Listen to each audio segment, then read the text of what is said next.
I'm well, Lewis. How are you? Uh, Lewis? Lewis? Yeah, okay. That was hilarious. Hello, and welcome to Storytelling Into the Void. Lewis has done a couple of these, and I thought, you know what? I think I'm gonna give it a go. So, today I'm going to be reading Lamb to the Slaughter by Roald Dahl. It's a short story. It's a good one. I like it.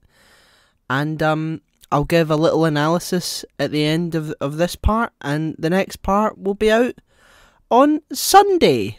So yeah, let's get into it. The room was warm and clean, the curtains drawn, 2 table lamps alight, hers and one by the empty chair opposite. On the sideboard behind her, 2 tall glasses, soda water, whiskey, fresh ice cubes in the thermos bucket. Mary Maloney was waiting for her husband to come in from work. Now and again she would glance up at the clock, but without anxiety, merely to please herself with the thought that each minute gone by made it nearer to the time when he would come home. There was a slow smiling first mistake of the night, folks. There was a slow smiling air about her, and was curiously tranquil. Her skin, for this was her 6th month with child, had acquired a wonderful translucent quality. The mouth was soft, and the eyes, with their new placid look, seemed larger, darker than before. When the clock said 10 minutes to 5, she began to listen, and a few moments later, punctually as always, she heard the tyres on the gravel outside, and the car door slamming, the footsteps passing the window, the key turning in the lock. She laid aside her sewing, stood up, and went forward to kiss him as he came in. "Hello, darling," she said. "Hello, darling," he answered. She took his coat and hung it in the closet. Then she walked over and made the drinks. A strong one for him, a weak one for herself. And soon she was back again in her chair with the sewing, and he in the other, opposite, holding the tall glass with both hands, rocking it so the ice cubes tinkled against the side. For her, this was always a blissful time of day. She knew he didn't want to speak much until the first drink was finished, and she, on her side, was content to sit quietly, enjoying his company after the long hours alone in the house. She loved to luxuriate in the presence of this man, and to feel, almost as a sunbather feels in the sun, that warm male glow that came out of him to her when they were alone together. She loved him for the way he sat loosely in the chair, for the way he came in the door, or slowly moved across the room with long strides. She loved the intent, far look in his eyes when they rested in her, the funny shape of the mouth, and especially the way he remained silent about his tiredness, sitting still with himself until the whiskey had taken some of it away. "Tired, darling?" "Yes," he said. "I'm tired." And as he spoke, he did an unusual thing. He lifted his glass and drained it in one swallow, although there was still half of it, at least half of it left. She wasn't really watching him, but she knew what he had done because she heard the ice cubes falling back against the bottom of the empty glass when he lowered his arm. He paused a moment, leaning forward in the chair, then he got up and went slowly over to fetch himself another. "I'll get it," she cried, jumping up. "Sit down," he said. When he came back, she noticed that the new drink was dark amber with a quantity of whiskey in it. "Darling, shall I get your slippers?" "No." She watched him as he began to sip the dark yellow drink, and she could see the little oily swirls in the liquid because it was so strong. "I think it's a shame," she said, "that when a policeman gets to be as senior as you, they keep him walking about on his feet all day long." But he didn't answer, so she bent her head again and went on with her sewing. But each time he lifted his drink to his lips, she heard the ice cubes clinking against the side of the glass. "Darling," she said, "would you like me to get you some cheese? I haven't made any supper because it's Thursday." "No," he said. "If you're too tired to eat out," she went on, "it's still not too late. There's plenty of meat and stuff in the freezer, and you can have it right here and not even move out of the chair." Her eyes waited on him for an answer, a smile, a little nod, but he made no sign. "Anyway," she went on, "I'll get you some cheese and crackers first." "I don't want it," he said. She moved uneasily in her chair, the large eyes still watching his face. "But you must eat. I'll fix it anyway, and then you can have it or not, as you like." She stood up and placed her sewing on the table by the lamp. "Sit down," he said. "Just for a minute, sit down." It wasn't till then that she began to get frightened.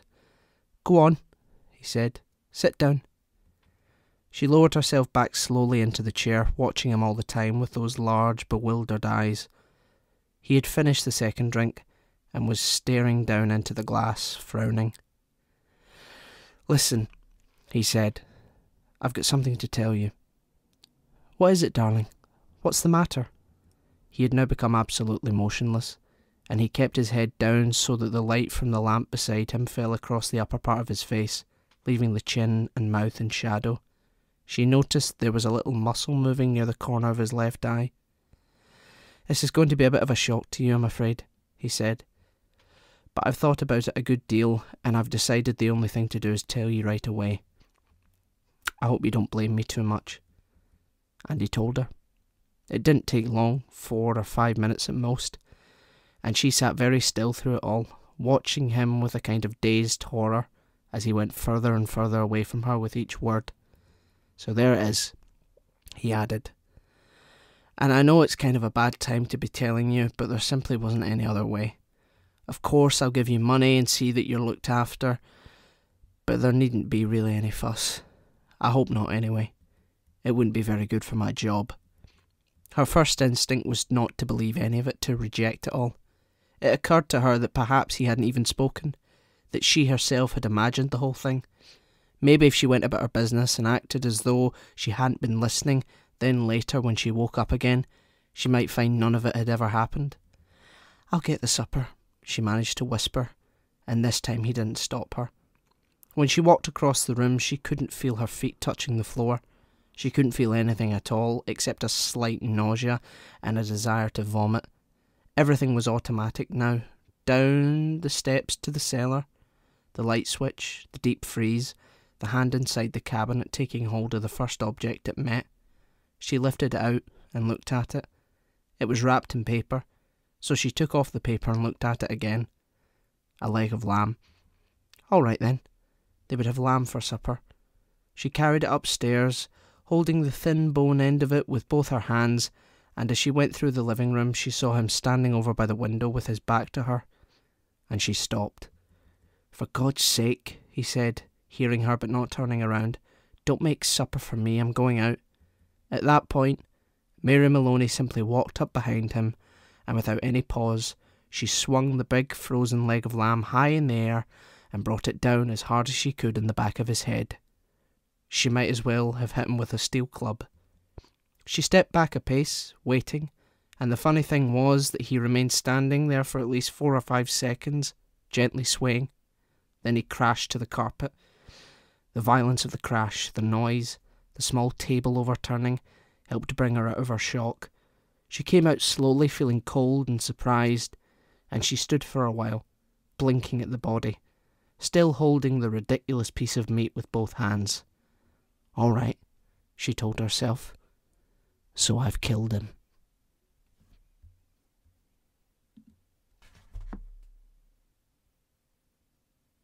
Okay, well, there you are. There's the story. Time for a cheeky bit of analysis, eh?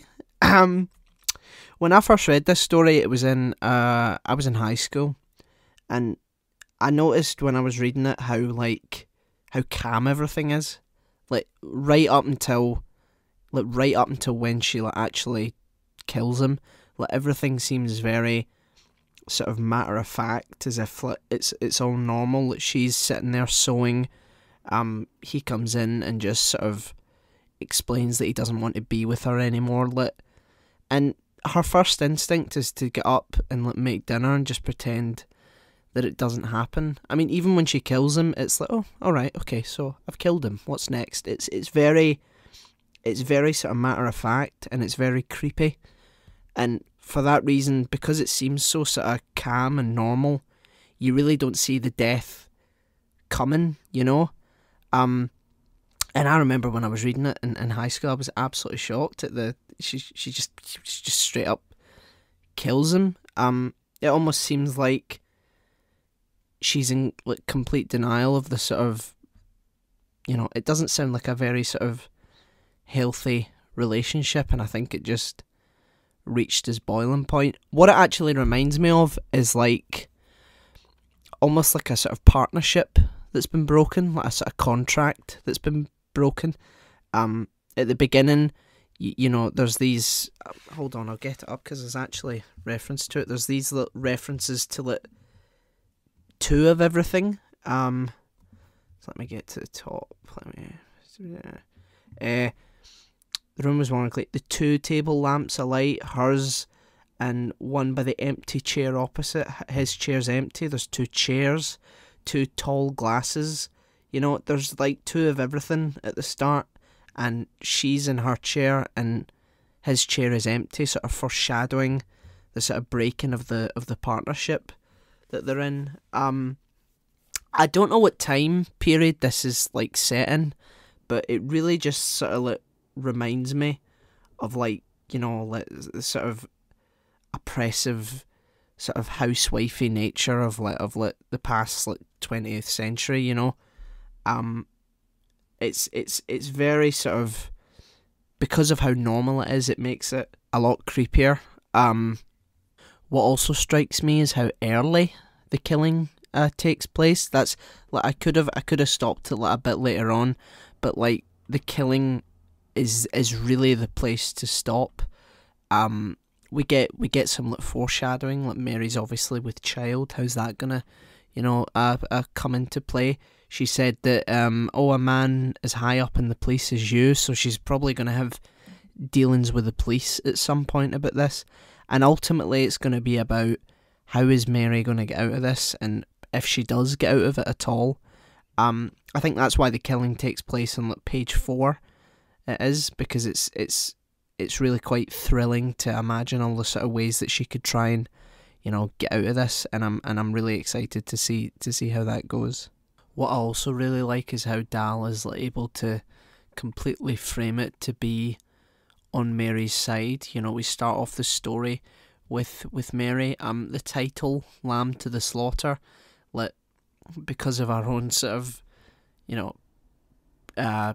probably quite sexist sort of assumptions, we assume before we even read it that Mary's probably going to be the lamb in this situation, and then it turns out no, she's deadly. She's the one that is to be feared in this scenario. I said before how it sort of reminds me of like the sort of 20th century sort of white picket fence sort of housewifey sort of culture, and the more it occurs to me, it's probably like from Mary's point of view, like she's pregnant, and if she didn't do what she did, she would be divorced. And if we're assuming it's set in that time, that's like, that was an incredibly difficult thing for like a woman to go through. You were seen as like, it was shameful, and it was seen as like sinful, and the man was like completely exempt from that. It was completely frowned upon. There are like stories of like women being admitted to like sanatoriums for like underage pregnancy and stuff like that. So it's an incredibly sort of oppressive world for a woman back then. So it's complicated, because you can understand completely why someone just wouldn't want to go through that, why someone wouldn't want to be sort of shamed in that way.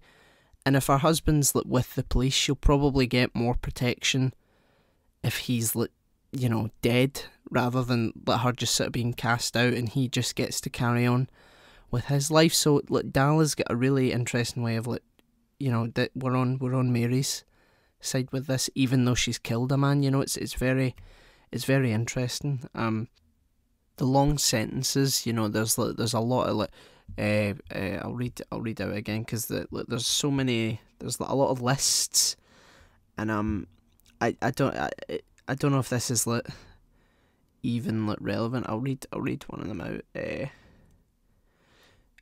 When the clock, punctually as always, she heard the tyres on the gravel outside and the car door slamming, the footsteps passing the window, the key turning in the... That's all one sentence. And it reminded me, I don't know if you've ever played, video games that have speech trees. Like, you get sort of options to ask questions, and it'll go down a certain sort of path, but there's the illusion of you actually having a conversation, but it's all the same. That's what I feel as if Mary's sort of going through. She knows how every scenario is going to work in this game that she's playing, and then suddenly she's put completely out of her comfort zone and has to improvise. I don't know why it reminded me of that, but I thought that was just... I just had to add that because it makes sense in my head. And I'm not going to say again because I've said so many fucking times in this episode. Oh shit, there you go. Well, that was part 1 of Lamb to the Slaughter. I like this. I like doing storytelling into the void. It was entirely Lewis's idea, so I've got to give him complete credit for it. But I think, especially for Halloween and stuff, it's gonna, you want to hear a couple of idiots reading some spooky stories and giving their bullshit opinions on it, don't you? So that's what we're doing. That's what we're doing. We're responding to the mass outcry of people who want to hear this stuff. So we're happy to do that. Yeah, so on Sunday it'll be the second part, and we'll find out what happens to Mary and the leg of lamb. Oh, it's so exciting. So yeah, it's time for the absolutely reprehensible capitalist shilling that we always do. It's only fair that we do it, because it's got to get that money in. The podcast has link trees. I have a link tree and so does Lewis.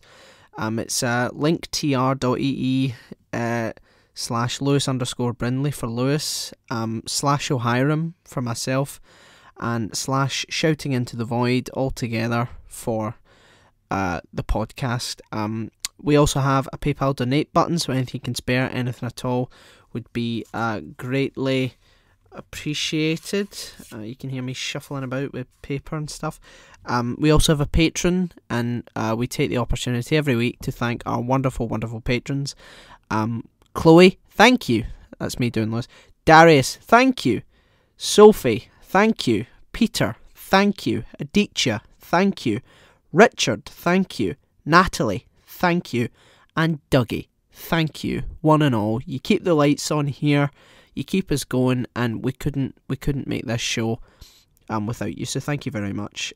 We also have merch on Teespring and Redbubble. We sell loads of shite over there if you want to go have a look. It's all very overpriced and it's not worth your time, really. And now we get to the adverts. It's 2 adverts that we have, and you'll hear the first one now. Do you know what my favourite part of recording the podcast is, Danny? Is it talking to me about movies and stuff? No, definitely not. My favourite part is making and drinking a beautiful cup of coffee to keep me focused and centred while we record. I really like using coffee from my favourite roastery, Café Hormozy. I've heard very good things about them. Aren't they a small, family-run roastery in Kent that roasts, grinds and sells excellent coffee? So good, in fact, that they guarantee not to ship anything they wouldn't drink themselves? They are indeed. They have a 100% customer satisfaction rate, and it's easy to see why. I'm currently drinking a mug of their house blend, and it's delicious, it's rich, it's nutty, and it's earthy, just how you'd want it to be. That sounds good. I'll have to go to hormozy.co.uk, that's Hormozy, and pick up a bag with 5% off using our Shouting Into the Void discount code SITV5. That sounds like a great shout. I'd personally recommend their Vietnam White Dragon Origin coffee. It's delicious, and just like all of their coffee, it's great value too. Great! Now can we go talk about movies? No, this cup of coffee's far too good. Amazing. And if you thought that one was good, here's the second one. Now, Danny, I've got some amazing news. Oh, really? What? I'm going to make you a hat. Thanks. But why? Well, because Right Side Yarns, who sell beautiful and unique wool, have recently released a new range. Oh, I've heard of them. Aren't they that fantastic Scottish business that sells high-quality hand-dyed products perfect for crafting with? They certainly are, and they're sponsoring the show. Really? Have they heard the show? Yes, and apparently they like it. Kezia, the owner of the business, has given us a generous 15% off code for any of our listeners to use. Is that why you've got Void 15 written in your hand? It is! If you or any of our listeners would like to use the code, simply enter Void15 at checkout with a capital V. Great! Where do I check out? You can go to their website at rightsideyarns.co.uk or check them out on Instagram at Kezia_rightsideyarns. Fantastic! This hat you're making me better be good. There we go. There we go. 2 lovely adverts for 2 lovely companies. And last but not least, we are partnered with another amazing company called Number 12 Crochet Avenue, and they have an Instagram at Number 12 Crochet Avenue. All words, no caps or spaces. They do crocheting, and it is run by Lewis's amazing wife Chloe. So go check them out and see what you fancy, see what you don't fancy, and get yourself something nice. So yeah, that's the end of this episode. So yeah, we're going to be doing this, and then next week it's it's episode 70. Not Sunday, the week after. I wonder what we're doing. Oh, it's so exciting. But yeah, so thank you so much for listening, and we will see you, hear you, smell you, hit you over the head with a massive frozen leg of lamb next time. So, goodbye.